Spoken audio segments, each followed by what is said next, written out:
And I have joining me this morning, full house. I have Ibinabo Dixon. Good morning, Ibinabo. Good morning, Esther. Good morning, beautiful ladies in the studio and over the phone. And good morning, valued listeners. Good to be Yes, here once again. I know, right? And I also have Florence Oladotuamo. Good morning, Florence. Good morning, Esther. Good morning, Ibinabu and Buki. Good Mm. morning, our valued listeners. Thank God it's Friday. Yes, thank God it's Friday. And I also have Buki Febi Angela. Good morning, Buki. Thank God it's Friday. The energy is high. The energy is high. For this weekend, I am just saying, Father, we thank God that finally, the house fellowship I belong, we are meeting physically after about 2 years online. So the Interesting. energy is bubbling. I know, right? Good to have you ladies join us this morning. And we have somebody joining us over the phone this morning. We have Lola Oje, who is a lawyer and a content creator. Good morning, Lola. Good morning. Good morning, everyone. I'm so happy to be here with you guys this morning. Good morning. Thank you for joining us. My pleasure. My absolute pleasure. All right. To be a part of the conversation this morning, you can call us up on 07000 917 917 or 090 256 25455. You can also send us a text or a WhatsApp message on 070 317 56537. All right, Lola, let's get to you this morning. So, you're going to be talking to us about skin bleaching. First, I would like to ask, what inspired this whole journey into digging deep into the world of skincare and skin bleaching? Because honestly, a lot of people are going through insecurity. They've lost confidence in themselves, and you just see so many skincare brands here and there, skin by this, skin by that, and you don't even know who to go for. Exactly. Yes. So I think what inspired it is that I work in the beauty industry. I love beauty. I love makeup, and of course I'm passionate about looking after my skin. And obviously every lady wants to look their best. Like there's no shame in that. What I realized, personally, and for those around me, there was a lot of pressure to maintain or to create this very light persona. And I felt it personally. I moved from the UK to Nigeria. I've been here for quite a while now. But of course, when I first got here, and of course the climate, very hot, my skin started to get darker as it would. I was tanning a lot and I was a bit younger. I wasn't using sunscreen and stuff. I was just young, enjoying being in Nigeria. And everyone just kept commenting, oh, you're getting darker. Oh, you should use cream. Oh, and that was my first experience. Being in the UK, I'd never had anyone tell me, oh, use cream or be obsessed with my shade. Like, you're black, you're black. So I found that when I came to Nigeria, that there was this obsession that, oh, you look really nice. Or when I'm looking after my skin, that, nobody ever liked it when I got darker. Do you understand? Everyone always preferred it when I was on the lighter side. And I thought, why? We're in Nigeria. This is a place where you should feel more secure about your complexion because this is your home and there are all different shades from the darkest to the lightest. And then also because I'm a content creator, because I look after my skin and everything, I felt that I didn't really want people to just look at me and just assume that perhaps I didn't also care or experience these kind of insecurities and pressures. So I just feel like the more information you have, the better you can make better decisions. Okay. So I feel like you said, there's lots of creams. You don't even know whether to go left, whether to go right. I felt that, okay, if I put a piece together that actually explains a bit about the consequences or what to look out for or medically how this can negatively affect your overall health, maybe people will take it more seriously and think twice.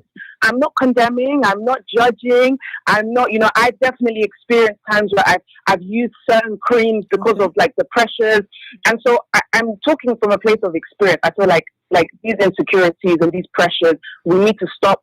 Even if we've already passed the stage where lots of us in this, at this age have already experienced it, the new generations that we're raising, I don't want us to project these same insecurities onto the younger ones that are growing. So that's kind of what it inspired me putting together an informative piece, which is non-judgmental and not trying to just condemn people that bleach, but more like saying, this is the information, this is what statistics show, these are the health implications. So think twice before you decide to go down certain routes. So yeah. All right. About some industries, some been said that if you're not light skin of a certain shade or tone, you do not get employed. And some people just see this as an excuse to buy into the world of skin bleaching. Yes. I mean, I definitely think that can be true. I've definitely experienced situations where you'll go to certain places and everybody employed is fair. I think it's starting to change a little bit because the narratives are being changed a bit. You're seeing more dark-skinned women being celebrated and so the pressures are starting to ease. Okay. But I feel like, we experience pressures in all different areas of life. And when I was speaking to a psychologist regarding this documentary, she said, okay, so you want to lighten your skin because you think you'll get a job. But there are other things. Okay, why aren't you smoking when you see people smoke? Why are you getting drunk when you see people getting drunk? Why are you not doing this, this, and this? So you have an insecurity already. Then you are thinking that if you change this thing, you can then, achieve more. But the truth is, we have pressures in all different ways. So why is it bleaching that you're easily influenced to do? Why is it not so many other things like gambling or drinking? Or why are those things you're like, no, I'm not going to do those. But okay, this one is okay. So is it society that's made it like acceptable? Is it, what are the reasons why you would be influenced by that, but not influenced by everything else that is also pushed down our throats in the media? So, you have to think about it in certain ways. Is it that it's just an easy thing to say that, oh, I'm going to be employed, or that's what people want? But really and truly, like, it's health. Like, the skin is the biggest organ largest organ on our bodies. So I feel like we trivialize it. We don't even know how bad it can get, with using some of these toxic creams. So I think it's education really that, would make people be less easily influenced in regards to just skin bleaching. Yeah. All right, thank you very much, Lola. I think we might need to have you join us some other day to come talk about it because it's actually broader than I thought it was. But at this point, let's just wrap up with this with you. So, Sure. what would be your words to women or people generally who are trying to find that confidence in themselves and trying to stop bleaching their skin? Because looking around, you see people of color, you see people with dark shade, dark tone, and they look all beautiful. So I see no reason why look another way I would be more acceptable. I would say that it really, really, truly starts from within, and you have to be okay with your flaws. Nobody is perfect.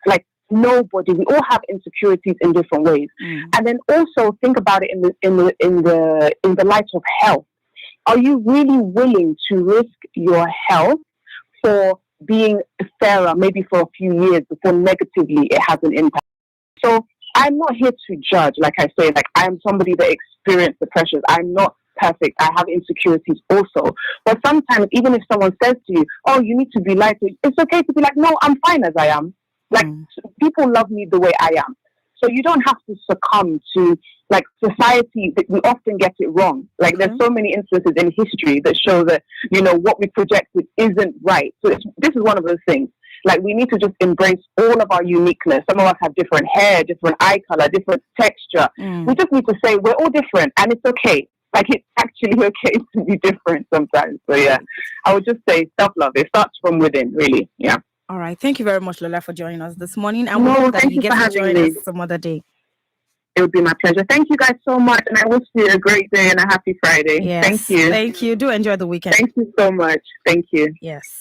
All right, that was Lola OJ, lawyer and content creator, talking to us about skin bleaching and why you should not engage in such. Ibinabo, you're going to say something. Yes. You see, she mentioned, she said a psychologist talked about the fact that people why choose to bleach your skin? Why not, go into drug addiction? Why not do other things that could equally be detrimental to your health, person and to your life and everything?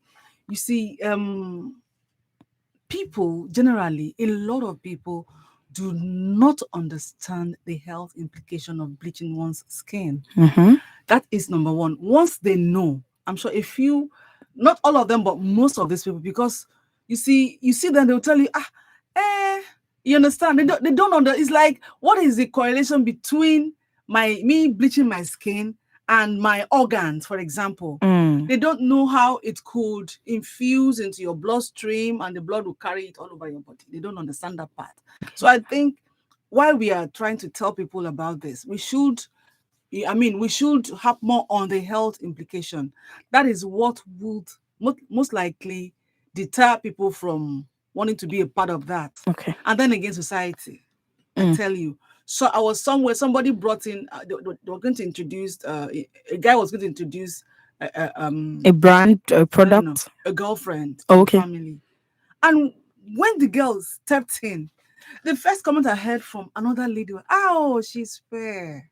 I was like, and the next thing that came to my mouth was, "And so we started off on a very not nice note." Not already. You understand?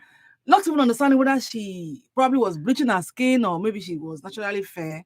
So if she was bleaching her skin, then even if You're she indulging into her. trouble, she wouldn't desist because she would feel that is what makes her acceptable in that family. It is absolutely wrong. Thank you. All right, let's take this call coming in.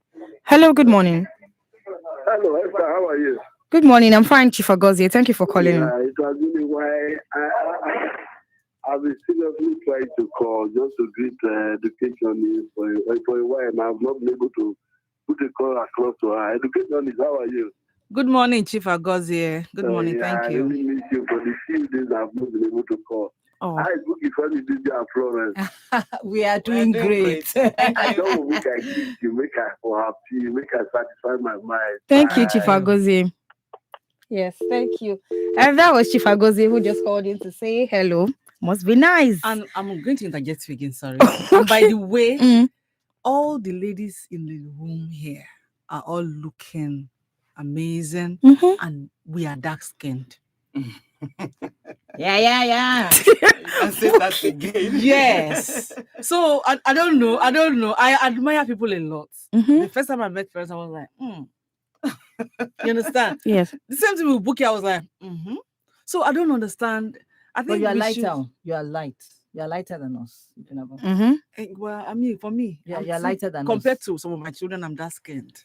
Okay. And in my family, compared to some of my Siblings. I'm dark skinned. All right, if you're just joining us, it is 29 minutes past 9 on Women Radio WFM 91.7, and this is Panorama. Panorama is where we have ladies from different geopolitical zones come together to discuss, dissect, and disagree on topical issues. If you're just joining us, my name is Esther Alaribe, and I have with me Ibinabo Dixon, Florence Oladoto Amo, and Buki Femi Ajala. Now let's go over this story. So this story has been making the rounds on the internet. A lady called off her wedding because her soon-to-be mother-in-law moved into their supposed matrimonial home. And the other children of this woman do not see anything wrong in it. And they are even indulging their mom, like, yes, you cannot tell our mom where she will live and where she will not live. Now, my point is, your son has not even gotten married. You are moving into his house already.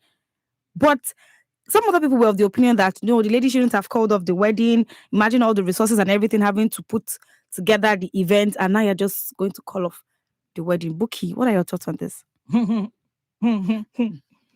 Well, I will say something. We don't know the whole story, but based on what we hear, I think it's a good step. And why would I lean on that? Why would I lean on that? I am assuming that the intention of the mother to come and stay, it's questionable. It's not that they're expecting a baby. It's not that. If they're expecting a baby, I say, oh, she's getting ready, to do the Omogo factor and all that. But this is something that you are yet to marry, and you have moved. Not that you don't have a house of your own.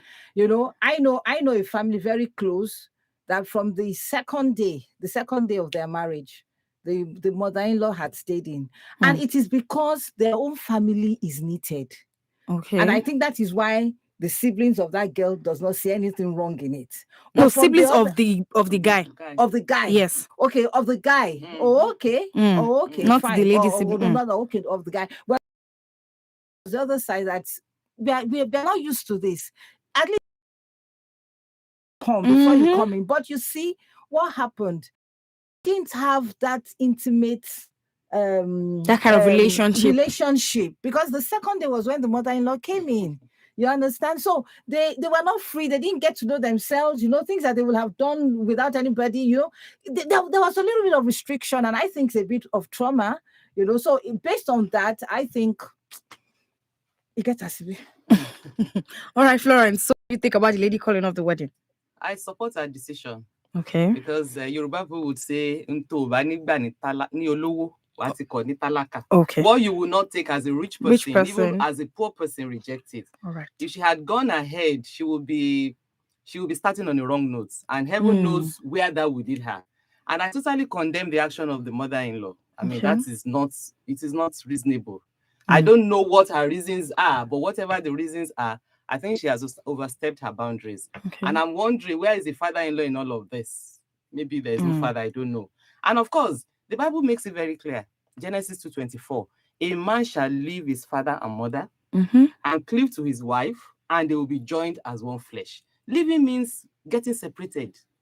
Not in death, not that you will not see your people again. But your physical allegiance, your emotional allegiance are going to shift now to your wife. So this young man, I think he's immature to have even consented to the mother's idea. He's immature, and that's why marriage is not for boys, it's for men. He should have stood up to his mom. Mom, you can't come here, because now there will be rivalry between the mother and the son. And at that moment, the husband is caught in between. Who does he support? They will fight over kitchen. They will fight over pot of soup. They will fight over attention. Who gets the attention of the man? And I think mothers should come off this entitlement syndrome. This, I carried you in my belly for 9 months, and this, you owe me this. No, more interference ruins marriages. Okay. Yeah. All right. Ibinabo, what are your thoughts? Okay. I am thinking that, like Buki said, we are, is that a full story? Of course, the guy will come up with his own version, the mother will come up with her own version. But what I'm thinking, I've been thinking about it for some time now. I said, is it a what they call French call sine qua non kind of agreement? Okay. Is it a quid pro quo kind of thing? We don't even know. What am I saying? Who knows whether the mother-in-law contributed, maybe joined money with his son to rent the apartment, and then they now agree. Maybe the son is not opening up to the lady. Okay, you understand? Maybe the mother will say, "I'm living in one room apartment. You are living in a room of color. So let's join forces and get a 2-3 bedroom flat so that I can pick a room there." And we live together as a happy family. But in that case, you should actually have a conversation with your... That is what I'm saying, that I'm assuming that, okay, for example, I didn't want to completely view the mother-in-law as, because really, if I want to qualify what she has done, it is totally senseless. Moving in like that. But I want to give her that benefit of doubt that, okay, what if she probably brought in some money, join forces with the husband, with the son. Okay, let's get a bigger apartment. Is senseless. Call a spade a spade. Not an agricultural agreement. Let me tell you one thing. You know why I'm reasoning in this direction? Is because I have 1 or 2 examples. Okay. I know of a family where the guy was living in a room apartment when he got married. The mother was living in a room apartment. They're not too far from each other. Okay. Then they had to bring money together when the guy was planning to get married, and they moved into an apartment. You understand? And they were living together. Let's take this call coming in. Hello, good morning. Hello, good morning. What's your name and where are you calling us from? My name is Philip Ogbonna from Ebonyi State. Good morning, Philip. Lagos, all right, thank you for calling in. So the thing where I want to talk is, they say they hear me. For the matter, like me, the time where I get married, okay, sure you understand. My mother, they do that auntie, they do jealous to the wife because we are living together in the same house. Okay. So as I find out, say you want to cause a problem between even me and my mother. Okay. I relocated to Lagos. That is why I'm in Lagos now. Okay. With my wife. All right, thank you very much, Philip. So you noticed that it was your mom. You say, I'm hearing you, man. You noticed that it was your mom. You noticed that your mama, they cause like the things where they happen, Abby? Yes. Yes, I noticed saying I they cause problem between me and my wife. And my wife never today well married that my never understand me. We never understand ourselves. Okay. So I need to take her away so that she will first of all understand me. First. So I can be able to release her anyhow to my people. All right. Thank you very much, Philip. I give Yes, it to I give it to Philip. Philip for actually Yes. agreeing that his Yes. mother. Yes. And for being protective of his wife. Yes. That's commendable. If Yes. all men will rise up, I Yeah. mean, under various circumstances to defend their wives, the marriage will be better than what. And True. also, I want to reach out. I want to say to some people, what the story I've just told you happened. And according to the wife, Okay. she said the mother-in-law was better to her than her own biological mom. So Well, it is it a very happens rare situation. Nobody should go and see that and say, okay, we will do the same thing in my own. It might not work. It might not work. It might not So I work. don't believe. What I want to advise parents out there is that if you in any way, in any form, support your son to get an apartment, it doesn't give you leeway to move in and begin to share the apartment with them. Allow them, like this guy said, allow them bond, allow them get to understand each other first. Yeah. Allow them make their mistakes and learn from their mistakes and become better. At least wait until the babies come. Sir. You know, even the omugo time, some people, the omugo time is not funny time because Yes, I know, they will go for omugo and then the they stay. the 2 minutes of their own omugo is to go and see what the pots of soup looks like. And how early she wakes up from bed. You understand? They begin to judge her. Hey, this one way you go wake up by 7. Which time my son go chop? Do you understand? Yeah, I know. Couples who live abroad who don't have the opportunity of having their mother stay with them, don't they raise their children? Of course I think it's just a privilege. We shouldn't take it out of proportion. Yes, Florence, that has even mentioned it. Do you know that I'm talking from experience and from my friends? Mine was savaged. From experience, when you live abroad with your husband or with your wife, whether it is because of what is obtainable there in terms of their laws and everything, the system there. You understand? By the time you move to Nigeria, it's like you are just getting married and you're just getting to, irrespective of the number of years you have been together. You understand? I have like 2 or 3 of my friends who today are separated from their husbands because they came back to Nigeria and mother-in-law. Even in a particular case, it was the father-in-law. Do you understand? So whatever it is, let find his expression in whatever we do. Let's not find his expression. Thank you very much, Ibn Abo. To be a part of the conversation, you can call us up on 0777917 or 090-256-25455. You can also send us a text or a WhatsApp message on 070-317-56537. Hello, good morning. Yeah, good morning. Good morning, Leo. Yeah. You're welcome on Panorama. About the mother-in-law, daughter-in-law. Hello? Yes, I can hear you, Leo. Everybody should take it easy.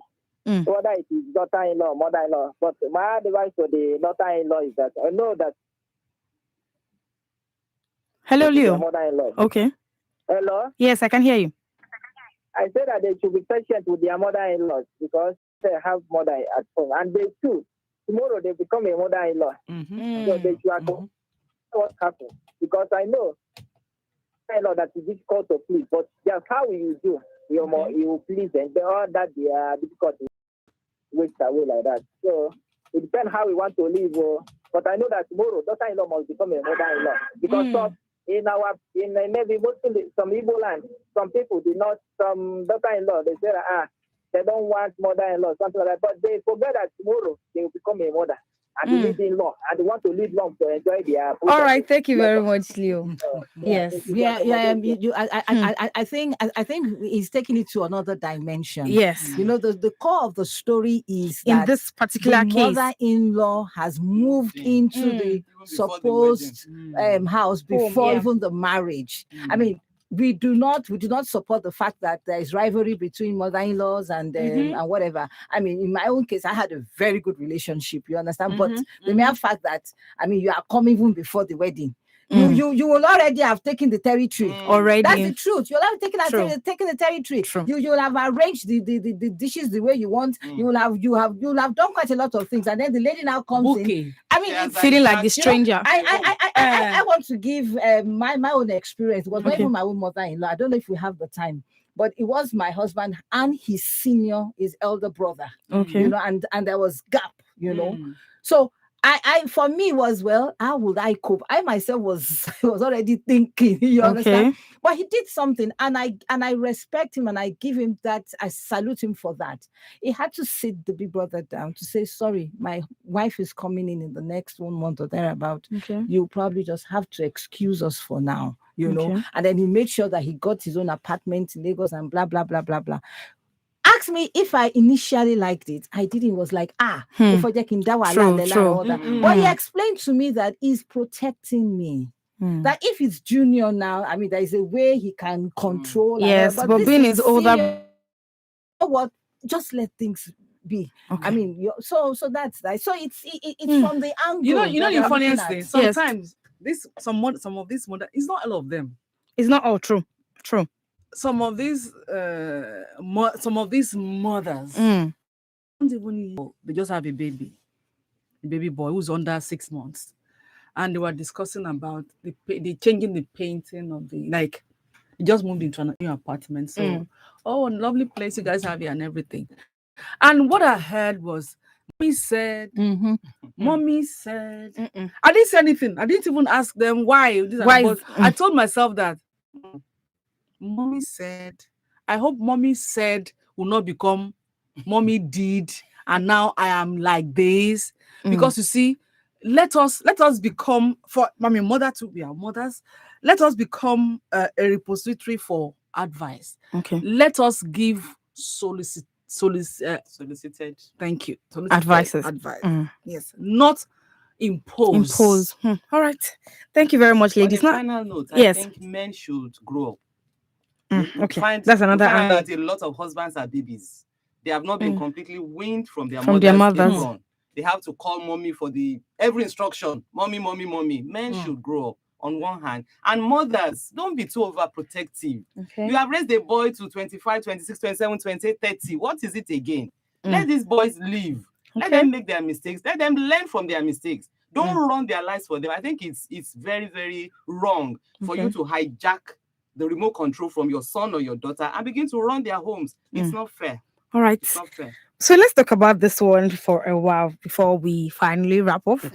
So ladies, single ladies in Lagos and some other places, but particularly Lagos, are beginning to complain that landlords and property owners are finding it very difficult to lease out their properties to them. That when they come to them, they are either asking them, where is the man to sign for you? Or where is the man paying for this? Like, they do not see ladies worthy to be able to afford to pay this rent, or even if this lady is working or doing something and she can foot these bills, they are not willing to give them these properties or these apartments for reasons best known to them. And I don't know why in this age and time, we're still treating ladies like you have to bring a man before you can do this. Ibinabo. You see that we are still working on ourselves as on our fellow ladies who some of them still have this mindset. You go to a house, it's not a matter of landlord, it's a matter of landlady. Okay. And she doesn't want to rent out this apartment to another lady. You understand? So what exactly is the problem? Some of them will tell you, no, I cannot come and allow her in my house. Then the next thing, she will owe me rent. And if I want to, take action, she will go and be dating the DPO. She will go and be, they kind of that mindset. They preempt what is not. You understand? So I feel anybody could, owe rents. Anybody, they shouldn't just attach a particular, fear to a woman or a lady wanting to rent an apartment. Okay. I think that could happen to anybody. So the bottom line is I like due diligence. I like due diligence, whether it's a woman or a man or whatever, do your due diligence, because you have to be mindful of the kind of people you bring into your house so that they don't even begin to disturb the other tenants, and then your tenants will not allow you drink water and put down the cup. Okay. So I feel that it is, they should just they should be open to anybody as landlords, landladies. What you should be doing is do your due diligence on that intending tenant. All right. Once you have done it and you're satisfied, fine. Don't attach her gender to it or assume ahead of time what because she will she's be a doing. lady, this will Yes. All right. Florence, what are your thoughts on this? I think this kind of discrimination is a subtle form of gender-based violence, and it should be discouraged. For any landlord or landlady, if your proposed or intending tenant has a job, can pay, and has no criminal record, I think he or she qualifies to be taken. I mean, after doing your due diligence. Or would they rather have men who will pay for the first year and not able to pay again, or who will turn their house into a Yahoo center or stuff like that? And the point is, when you see single ladies, many of them are not single by choice. Okay. They're single because maybe they have experienced failed relationships and all that, and they're already broken. So please don't get it worse for them. Don't rub it in, because it's not what they want to do. And if we don't help them, if the society doesn't help them, then they become desperate and they end up in the hands of the wrong men. And I think there should be some form of legislation to curb this. Okay. In the past, when landlords would insist on 2 years rent, this, that, there were some forms of regulations, and which stemmed it down. Maybe they should look into this as well. All right, Buki. I have an experience. Somebody who was very close to me. This was last year. She moved from Lekki, to somewhere close to Ajao site. And then when we were talking, after she had gotten it, she said, "Madam, do you know what happened?" The Lord asked me if I was married, and that where's my husband and all that. And she told a lie. I said, why did you tell a lie? She said, if I did not, the landlord would not have given me the house. I said that I am married, that I am. Husband is abroad. I mean, thank God, she adopted the baby. So the baby, so it was like, and then the next thing, that was not even the whole thing. The next thing was that she said the man demanded, for a letter from where she works to be sure that she's married. So I said, what is all this? I know that this must have happened maybe because of tales, stories, and all that. But excuse me, can we get out from that mindset? It's a mindset. We know about ladies that are breadwinners now. Yes. That they don't even need the support of, because of what they do. Some of them are entrepreneurs, some of them are career ladies and all that. So I think for the landlords and landladies, that do such a thing, I think they need to work on their mindset. Okay. The most important thing is do your KYC. Okay, where does she work? Probably an ID card or something to just show that she works there. You understand? And then, of course, you have your agreement. The lawyers are there. So if she doesn't pay you, you know what to do by the law. So why must you begin to traumatize people and make people to lie and all that? It's not right. A friend of mine had an experience. Okay. It's not too long, about 3-4 years ago. I won't mention her name because she's known. So probably because I wondered why they didn't say no at the initial stage. Okay. She got an apartment. She just came in from the US, so she got an apartment in one of those places, and then she paid up. She paid a year, as usual. And then the next thing was I think there was something wrong. She was experiencing, rain water in the kitchen. Probably there was something that they had to do and all that. And it was a brand new house, so the maintenance guy came in and then they looked at what they could do and everything. So in the course of that, landlord came and they discussed and everything. He even sat in her apartment. She even offered him drink. They discussed about, this is what I do. She's studying law in the UK and everything. All those things and all those things. So she was shocked that in the next few weeks, she got a letter, a quick notice from landlord's lawyer. So she was like, what did I do? But I was with this man few days ago. This man was here and she even drank a bottle of malt in my house. She was so devastated, so shocked. So while trying to understand what was going on, so somebody now said, that he probably, that is one of the guys working in the house. Okay. He probably discussed with Madam. Mm. And Madam got to know that she is single woman. Okay. You understand? Mm. Probably it was just based on assumption, though, that because there was nothing like that. There was no inkling, nothing that could, key the woman into the fact that key her in to feel that okay, they will soon give me quick note. So she was totally shocked. Shocked. So at the end of the day, the landlord returned to her, probably because he knew she was a lawyer, returned to her 6 months rent because she had lived there for about 4 months before this happened. So they gave her 6 months quick notice and paid refunded her money. Her money to her. And everything she did not work. She had to leave.